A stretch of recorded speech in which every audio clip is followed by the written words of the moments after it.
Hello YouTube, my name is Jack Clark, the Musketeer, coming to you with yet another video. Hello, how are you? So, we've spoken about the Red Eye support, we've spoken about the Amazoness support, so which archetype is next? It's Joey, it's Mai, and next off is Mako, Freaky Fish Guy Tsunami, coming out from nowhere, and of course is getting some cards that represent the cards that, and his strategies during the second season of the original Yu-Gi-Oh! Anime. So of course these cards are coming alongside the previously discussed support in the Duelist Pack Legend Duelist that is coming out in the OCG at some point in the future. So there are 4 cards to talk about today, and the first one is Stronghold Whale, a level 7 water fish type effect monster with 2350 attack and 2150 defense. It has 3 effects, and you can only use the first effect of a card with this name once per turn. So that effect is that if this card is in your hand or graveyard, you contribute 2 water monsters to special summon this card. Second effect is that if this card is special summoned, you can set 1 Sea Stealth attack directly from your deck to your field. And the third effect is that once per turn during either player's turn, when an opponent's card or effect that targets exactly 1 water monster you control and no others is activated, you can negate the activation if you do destroy it. So there are a few things going on with this card. The main one is that it sets a unknown card directly from your deck to your field. This activates whenever it is special summoned, and it's an if effect, so it doesn't miss the timing. So this can be recurred and summoned in other ways, and you still get to set a Sea Stealth attack directly from your deck. Now, due to the nature of Sea Stealth attack, which we'll be talking about a little bit later, this is actually a fairly decent effect, allowing you to search through it, since Sea Stealth attack has so many decent utility effects attached to it. So Stronghold Whale's ability to search for it is actually not that bad. It's actually quite nice. That being said, a couple of things that are a little bit odd for this card. Now, the first thing is that, of course, it has a special summoning condition. This special summoning condition essentially means that you can tribute summon it from your hand or graveyard, as long as you're doing only water monsters. Now, of course, the tributing water monster clause is, of course, a cost, which means if you use this alongside Atlanteans, then, of course, you get to use their effects. So, I suppose, you normal summon your Atlantean Heavy Infantry, that gives you an additional normal summon, and then summon a, Atlantean Dragoons or a Marksman, tribute both of them for the Stronghold Whale. The only thing that is really not great about this is the fact that it's a fish-type monster. If this was a Sea Serpent, you can then search it from Atlantean Dragoons, which would give it even greater synergy, and that's the main thing, is that it's not searchable by that kind of support. That being said, it's generic water support, so there's always going to be room for this card in some strategy, even if it's a more dedicated strategy to itself. Now, before I go any further, actually, I just want to apologise if you can hear like the cars outside. It's fairly busy traffic today out. But either way, last effect is that it has a 1 per turn you can stop a effect that would target a water monster. Now, this is kind of frustrating me because it only has to target exactly 1 water monster and no others. So Diamond Direwolf won't be able to be used. You can't protect it against Diamond Direwolf because it targets a water monster plus something else. So effects like that, which would target more than one thing but only one of your things, is not really going to apply here. That being said, it doesn't have a cost. It's just another add-on throwaway effect. Now, like Red Eye / Dragon, which also had some targeting protection, this also has some random targeting protection. Now, if you don't watch my Red Eyes video, which I greatly suggest you do because that support is awesome, I think they are moving towards having targeting based removal be the premier way of removing threats on board. At least this is what I'm hoping Konami are trying to do, because in terms of power creep and developmental issues later on down the line in terms of gameplay, if you make everything not target, then power creep gets out of hand, and honestly it gets a little bit it gets a bit out of hand. I'm not really quite sure what to say. That being said, Stronghold Whale seems okay. It seems incredibly fair and a little bit underwhelming in all accounts. It's got protection, but it's a bit meh. It can search for something, so it can get you some card advantage, which is okay, I suppose. And then, of course, it's got a special summoning condition, which is really fair and overcosted, which is a bit meh. And plus, the fact that it has 2350 attack and 2150 defense, kind of underwhelming in the stats department. The main thing going for this card is it can get you Sea Stealth attack really easily, and we'll talk about that later. So, the next card is the Legendary Fisherman 2. So we've had the Legendary Fisherman 3, which appeared in Yu-Gi-Oh! Arc 5, the anime, and of course was made into a real card with loads and loads of really impactful, stupid effects for no reason. And now we actually have Legendary Fisherman 2, which is actually a card that works for the archetype. I say archetype very loosely there. Now, it is a level 5 Water Warrior effect monster with 2200 attack and 1800 defense. It has 3 effects as well. The first effect, that this card's name becomes the legendary Fisherman whilst on the field or in the graveyard. Second effect is that while Yuumi is on the field, this card is unaffected by other monster effects. And the third effect is if this face-up card leaves the field by an opponent's card effect, or if it's destroyed by battle, you can add 1 level 7 water monster from your deck to your hand. Now, previously, this is... Okay. First off, this is... There's so much things going on here again. First effect, its name becoming Legendary Fisherman whilst on the field and in the graveyard. Now, just like the Amazoness Princess I spoke about yesterday, this is going to be the reason why you never play the Legendary Fisherman ever again. Like, you don't need to play it anymore. The original Legendary Fisherman was a bit rubbish, and now is completely outclassed by this one. It's literally the Legendary Fisherman 2, a better version of, which is alright actually. It's not bad at all. It keeps all of the things that the original Legendary Fisherman had going for it. Of course, being a level 5 means that it has synergies with a Legendary Ocean, which means of course you can normal summon it without Tribute, which is incredibly important. But unlike the original, it does gain the attack boost because the original was unaffected by spell cards whilst on the field, which meant that it wouldn't gain the 200 attack point boost from a Legendary Ocean.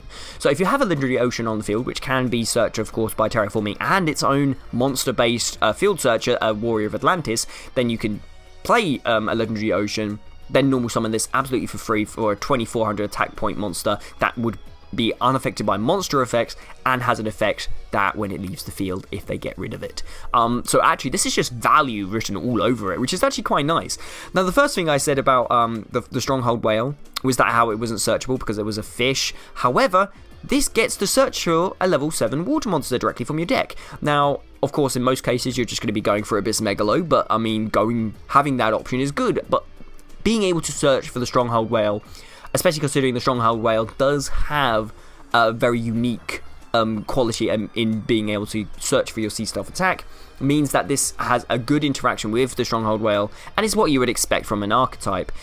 This is just value written all over it, and if anything gets played from these 4 cards, I'm expecting it to be this one, but I'm hoping it's Sea Stealth attack. I'm actually personally quite excited for it. But next off is not Sea Stealth attack, it is the spell card for these 4, which is called Rage of Kyayu-Shin. Of course, all these names are tentative translations, courtesy of the Yu-Gi-Oh! Organization. That being said, it is a quick play spell card, and you can only activate 1 card with this card's name per turn.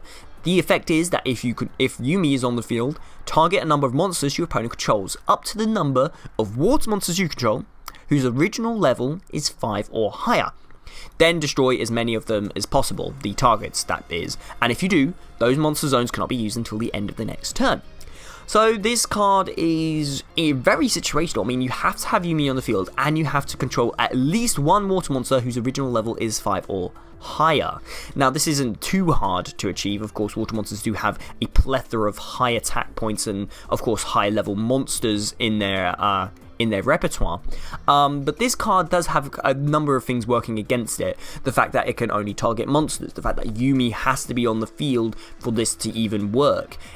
It being a quick play spell is a good thing, but equally it only destroys monsters, it targets, it destroys, it sends them to the graveyard. So all of these effects that would happen, which are very, very common on many big targets that you would want to destroy, lots of them have effects that when they're destroyed, not great. The little kicker that you can't use the monster zones until the end of the next turn is quite nice actually, because it means that when you do resolve this effect and destroy some stuff, your opponent can't mount an immediate comeback in terms of on-field presence, which actually, the more I've been thinking about it, may be more impactful than I've been giving it credit for. Plus the fact that it's a quick play spell card does give it the versatility of being able to use it immediately as soon as you draw it, or being able to use it reactively to your opponent doing something relevant that you want your opponent not to be able to do. So honestly, Rage of Kyayu-Shin is not a great card, but it is going to be maybe a 1 of or 2 of in decks that use Yuumi, just simply because there are other Yuumi strategies that can fulfill this card's requirements, and this may be a nice tool for those decks to have. So the last card I'm going to be talking about today is Sea Stealth Attack. Of course, the trap card I've been hyping up all this time. On the face of it, you might be like, yo, it's a bit meh. But honestly, I'm quite excited. It is a continuous trap card. It has 2 effects, well, kind of 3 effects technically, but the first effect is that when it's activated, you can activate 1 Yuumi from your hand or graveyard. Now for decks that use Yuumi at the base of their strategy, this is huge. Being able to actually recur Yuumi is really nice, and plus you can actually play it reactively as a trap now, so you can actually activate Yuumi as a spell speed 2 or higher effect actually, which is quite relevant. Now the reason why this kind of effect is quite nice is because Yuumi is not just 1 card, it's many cards. It's a Legendary Ocean, it's a Lumira, the Forgotten City. There is a new Yuumi that will be coming out in Maximum Crisis for the Fantasy Spiral Serpent kind of strategy, which will be coming out, which will be the most relevant version of Yuumi. So actually this card's probably most definitely going to be seeing some play in that strategy. I know I'll be using it in it because this card actually solves plenty of the problems, which is, if I lose Yuumi, I'm fucked, because so many of the cards require you to have Yuumi to have them even work in the first place. Of course, the Rage of Kyaryushin being one of them, which we've already spoken about, but this card has more going for it. It has a second effect. It gains 2 additional effects if Yuumi is face up on the field. So, the first effect is that you can banish a water monster you control until the end of the turn, and during this turn, face-up spells and traps you control cannot be destroyed by opponent's card effects. The second effect that it will gain if Yuumi is on the field is that at the start of the damage step, if a water monster you control, whose original level is 5 or higher, battles an opponent's monster, destroy the opponent's monster. Now the first effect is just amazing. It has 2 things going for it. The first thing is that you can banish a water monster for the cost at quick speed, at spell speed 2 or higher, to make it so your face-up spells and traps can't be destroyed. So this can be used to protect your water monsters if they're going to get like, oh no, my monster's getting targeted for Castell. Well, I'm going to use Sea Stealth Attack and banish it until the end of the turn, so it will come back at the end of the turn. Or, oh no, my monster's just going to get destroyed or removed for whatever reason, just blink it out for until the end of the turn. Really bloody useful and really good. But the additional kicker at being able to protect face-up spells and trap cards from being destroyed by card effects not only protects Sea Stealth Attack from being destroyed, which is just stupid, it protects Yuumi from being destroyed as well. Now the only bad point about this is that it doesn't protect them from being targeted as well, so Cosmic Cyclone is still going to get rid of Yuumi. But that being said, every other spell or trap card based removal targets, and it also destroys, so being able to protect your Yuumi is huge, especially in strategies like the new Fantasy Spiral Serpent cards. This card is going to be doing wonders in that strategy, so I'm really excited for it to be used in that anyway. The last effect, of course, making it so that water monsters that with original level of 5 or higher always win their battles is alright, I suppose, but that being said, if your level 5 or higher water monsters do battle, you're hoping that you're winning anyway. But the kicker with this is that, of course, it's a mandatory effect, so even if they were going to win, it's going to destroy them so that you don't do any battle damage, which is not great, but equally, having the security that it's going to destroy that monster in battle, it's going to destroy it just outright and not have to worry about damage calculation is really quite nice as well. It's just another extra add-on effect. The main use of this card is that it's going to allow you to reuse Yuumi if you don't have Yuumi on the field, and then protect Yuumi while it's on the field. It can be searched with Stronghold Whale, which is really nice actually. And being able to have such good synergy with so many other water cards. I mean, having this alongside the Legendary Fisherman 2 is quite nice actually. It's a shame that the Legendary Fisherman 2 doesn't get its effect when it's banished with this, because it has to leave the field with an opponent's card effect. That would have been, being able to get a level 7 water monster search each turn with each activation of that would have been just stupid. That being said, I really quite like these cards actually. The more I've been thinking about this, the more I've been kind of warmed up to these cards. That being said, that trap card, oh, beautiful. But either way, guys, of course, more videos coming out too soon, but until then, guys, do tell me what you think about the cards I've been talking about over the last few days in the comments down below. Stronghold Whale is pretty nifty, and that trap card just gets me going. Anyway, thank you so much for watching, guys. That will be all. More videos coming out too soon. My name is Jack Clark, Eagle Musketeer. More videos coming out too soon, but until then, goodbye.